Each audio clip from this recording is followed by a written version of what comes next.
En Relatos de Terror, nos gusta explorar los miedos que se sienten reales, las historias que podrían suceder en cualquier lugar. Esta noche, viajaremos a Pueblo Escondido, donde una familia se enfrenta a una leyenda que se torna horriblemente real. Prepárense para una historia de terror visceral y realista sobre la amenaza que acecha en la oscuridad, el chupacabras. El polvo rojizo del camino rural se arremolinaba tras el viejo Jeep Cherokee mientras la familia Vargas se acercaba a Pueblo Escondido. El nombre, pensó Elena, la madre, era inquietantemente apropiado. El pueblo parecía acurrucarse en un valle profundo, rodeado de colinas áridas y coronado, en su punto más alto, por la silueta oscura y amenazante de un castillo abandonado. Su marido, Miguel, al volante, intentaba mantener el optimismo. «Mira, chicos, nuestro nuevo hogar, aire fresco, tranquilidad». Sus palabras sonaban un poco forzadas, incluso para sus propios oídos. Sus hijos, Sofía de 14 años y Mateo de 10, observaban el paisaje con una mezcla de curiosidad y recelo. Dejaban atrás la bulliciosa ciudad por la promesa de una vida más sencilla, pero la atmósfera de Pueblo Escondido se sentía densa, cargada de un silencio que no era precisamente pacífico. Al llegar a la plaza central, un espacio desolado con una fuente seca y una iglesia de piedra oscura, la sensación de aislamiento se intensificó. Los pocos habitantes que vieron parecían demacrados y evitaban el contacto visual, susurrando entre ellos al paso de los Vargas. La casa que habían alquilado era antigua, de adobe, y con un patio interior sombreado por un viejo algarrobo. Tenía un encanto rústico, pero también una sensación de abandono latente. Mientras desembalaban sus pertenencias, Elena no podía sacudirse la impresión de que los observaban desde las ventanas oscuras de las casas vecinas. Esa noche, durante la cena, Mateo preguntó tímidamente: «Papá, ¿es verdad lo del chupacabras?». Miguel y Elena intercambiaron miradas incómodas. La leyenda de la criatura que se alimentaba de ganado era algo que habían leído sobre la región, pero esperaban que fuera solo un cuento para asustar a los niños. «Son solo historias, campeón», respondió Miguel, intentando sonar convincente. «No hay nada de qué preocuparse». Pero la duda persistía en el aire, alimentada por la atmósfera extraña del pueblo y la imponente presencia del castillo en la cumbre, visible desde casi cualquier punto.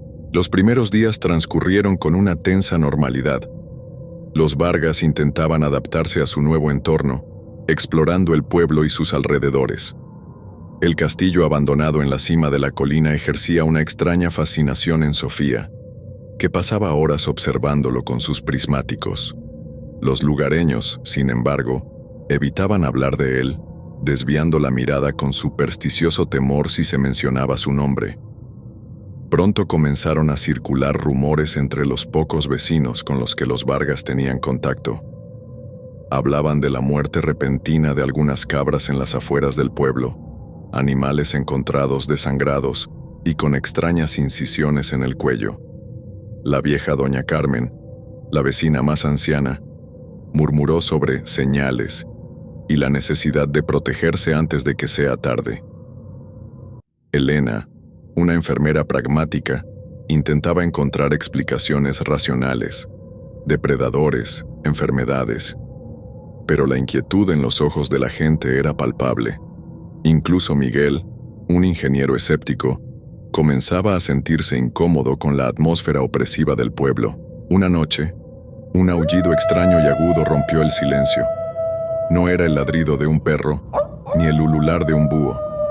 Era un sonido gutural, casi inhumano, que hizo que los Vargas se levantaran de la cama con el corazón latiéndoles con fuerza.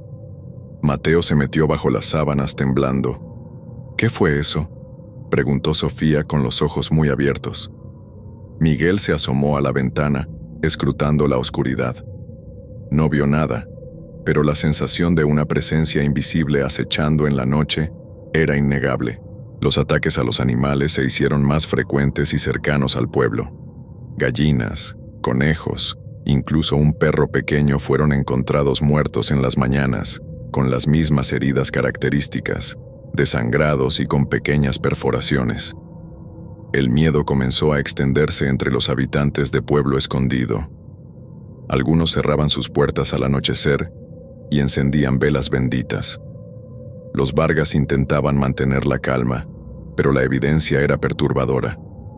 Elena examinó los restos de uno de los animales atacados, encontrando las incisiones demasiado limpias y precisas para ser obra de un depredador común.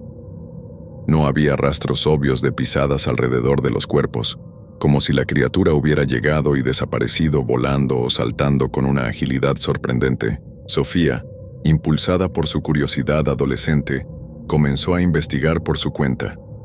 Recopilaba recortes de periódicos viejos y escuchaba las conversaciones de los ancianos en la plaza, intentando reconstruir la historia del castillo y las leyendas que lo rodeaban.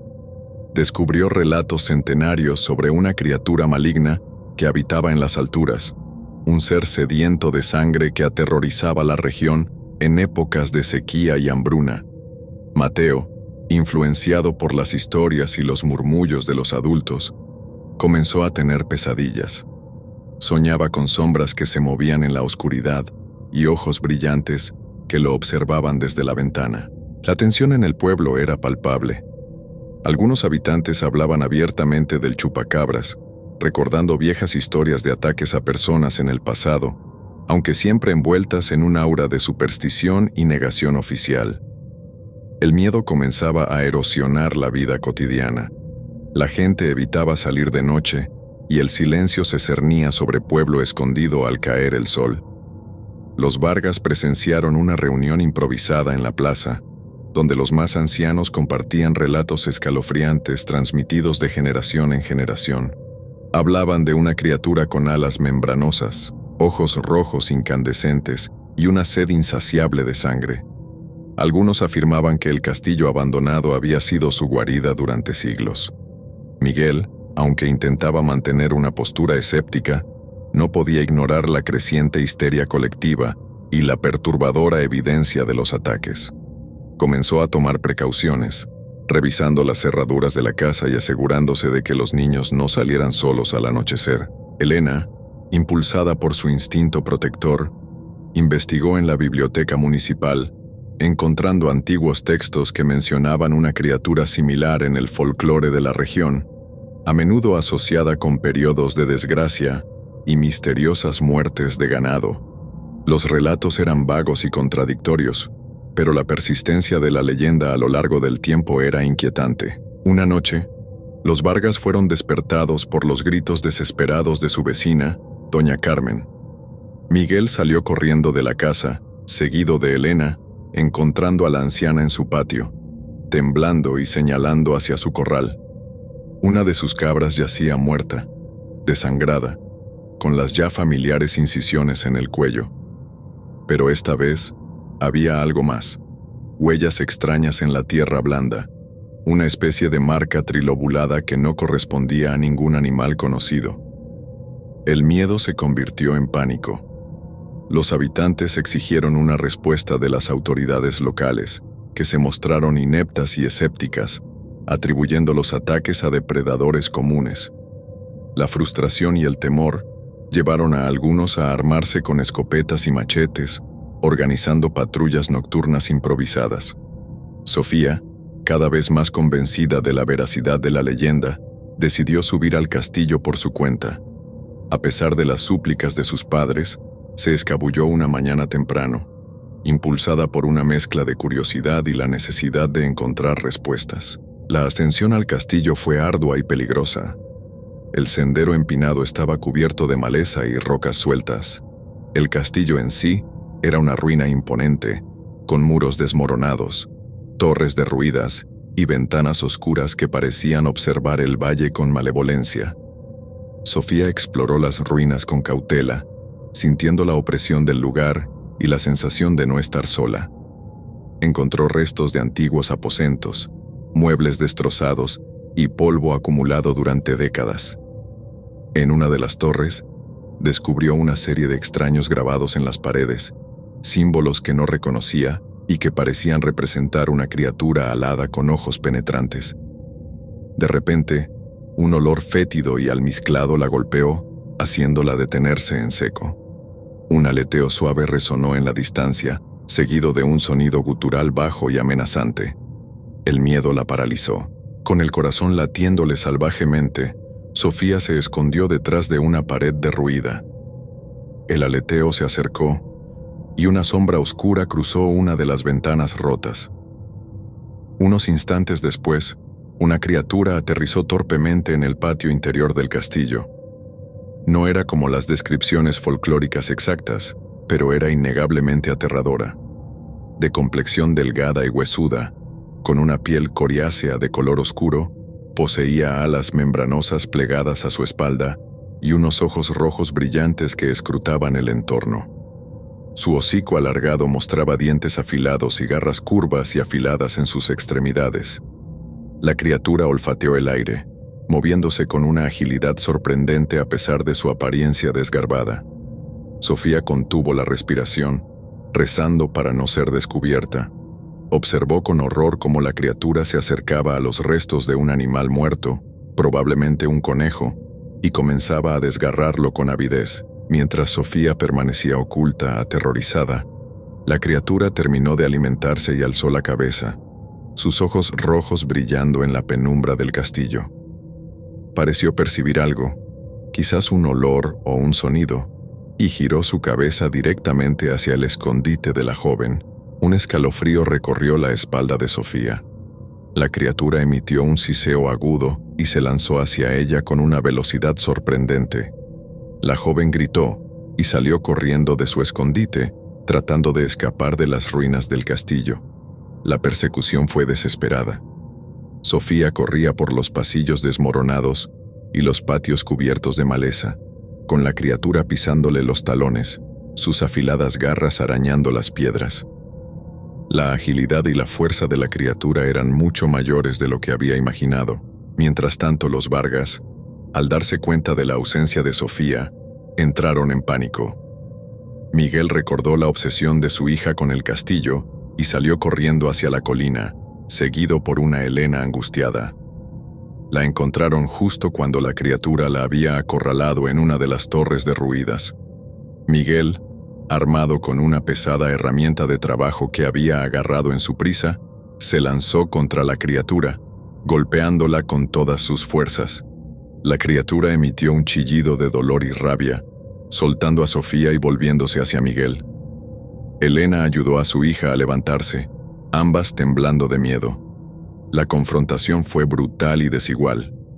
Miguel luchaba con valentía, pero la criatura era ágil y poseía una fuerza sorprendente. En un momento de desesperación, Elena recogió una piedra afilada del suelo y se la arrojó a la criatura, golpeándola en un ojo. La criatura gritó de dolor, retrocediendo momentáneamente. Miguel aprovechó la oportunidad para empujarla con fuerza hacia un hueco en el muro. La criatura cayó, golpeándose contra las rocas varios metros abajo. Los Vargas se abrazaron, aliviados pero aterrorizados. Sabían que lo que habían visto era real, una pesadilla que había salido de las leyendas. Bajaron del castillo con Sofía, encontrándose con algunos de los habitantes del pueblo que, al ver la conmoción en la cima, se habían acercado con cautela. Al ver a la familia Vargas descender, pálidos y temblorosos, y escuchar su relato, el miedo en los ojos de los lugareños se convirtió en una sombría certeza. La leyenda del chupacabras ya no era un cuento. Era una amenaza real que habitaba en la cumbre, esperando la oscuridad para descender sobre Pueblo Escondido.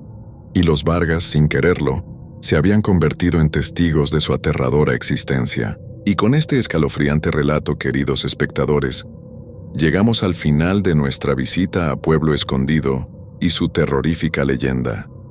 Espero que esta inmersión en el miedo realista os haya mantenido al borde del asiento y os haya hecho cuestionar las sombras que acechan en la noche. Si os ha gustado esta historia y queréis seguir explorando los rincones más oscuros de la realidad y la ficción, os invito a suscribiros a este canal. Aquí encontraréis muchas más narraciones escalofriantes, leyendas olvidadas y encuentros con lo inexplicable. No os perdáis nuestros próximos relatos de terror, donde desvelaremos nuevos horrores que os harán temblar hasta los huesos. Suscribíos y preparaos para más noches de insomnio. Hasta la próxima pesadilla.